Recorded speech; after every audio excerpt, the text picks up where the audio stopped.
Well, joining us live now is the Lismore Mayor Steve Krieg. Steve, good to see you this morning. Definitely better circumstances than it was when we were chatting 12 months ago, but still such a long way to go. How are things on the ground 12 months on? Well, we're standing by the river this morning, and you couldn't get more of a contrast to 12 months ago, to be honest. And if you could look around, you can still see a bit of debris in the trees and gives you a bit of an idea of how high the water level got to. But, you know, it's still such a struggle. There's so many thousands of people, as the story said, that are not only in financial and stress, but also emotional turmoil as well. So we've got a long journey ahead of us, there's no doubt about that. What do you still need? Oh, it's a really hard question to answer. We need to start moving our residents first and foremost. I've said for a long time, as many people have, this is more a humanitarian disaster as much as a natural disaster.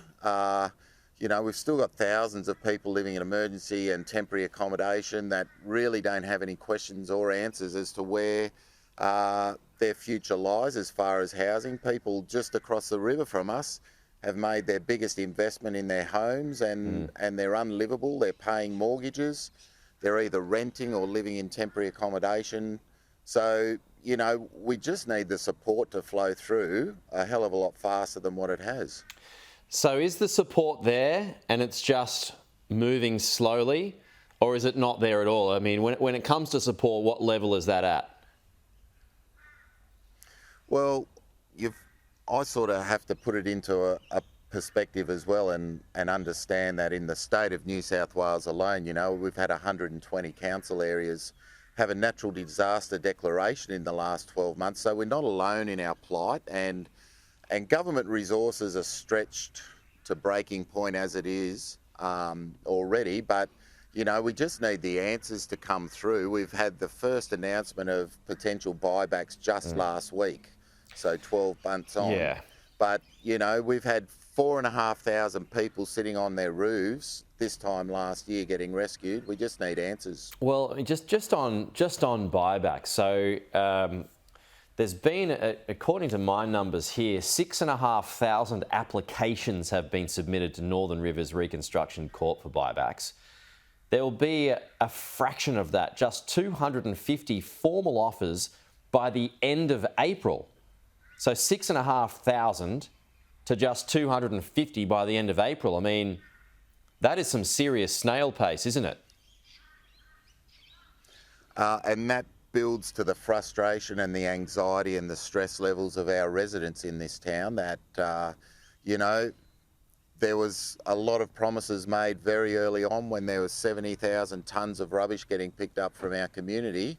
But as time goes on, things slow down, it seems, and as you say, there's still a hell of a long way to go to get our community anywhere back to where it should be. So what are you being told, Steve, that justifies that kind of slow speed in terms of the government?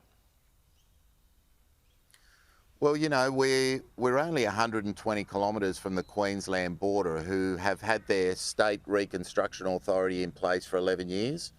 They're miles ahead of New South Wales as far as all of this sort of flood recovery or disaster recovery is concerned. But, we've got the New South Wales Reconstruction Corporation coming into effect very, very soon. And it's all about catch-up for us here in New South Wales now. So the government's had to rewrite legislation and put these things in place, which takes time. We get that, but hopefully now that legislation's in place, things can pick up and people can get a bit of certainty around their futures. Is there, I heard this said yesterday too, Steve, that people are just giving up on buybacks now, that the speed is so slow that they're just getting on with it, despite how hard that would be for them. And they're already under financial pressure. You talk about a perfect storm 12 months ago with the flood. Well, you add the financial stress, the interest rates going up, all of that sort of thing, trying to find a rental or whatever the case may be. People are emotionally and financially exhausted, and they're just doing what they can to keep a roof over theirs and their families' heads. And, if you take a drive around South Lismore or North Lismore at the moment, you would think you're in a third world country, to be honest with you. And 12 months on from Australia's biggest natural disaster, it's probably fair to say it's just not good enough. No, for sure. And, does that lead into homelessness and all kinds of mental health issues that, we've been speaking about for the last 12 months? Where's that at? Oh, exactly right, and that's what I said about the support levels probably dispersing throughout the rest of the state and the country as well. We've got huge impact on our mental health. You can visibly see an increase in the homelessness in Lismore and in the region. So, there are so many complicating factors in this town, but this is very much a marathon. Right. It's not a sprint, but we're hoping to build back better and become one of the best regional centres in Australia. Sure. Again. So what do you say, Steve, to people, when they come to you with their frustrations and your hands are tied to a certain extent? What do you say to them? Oh, you've just got to try and maintain the hope in the future.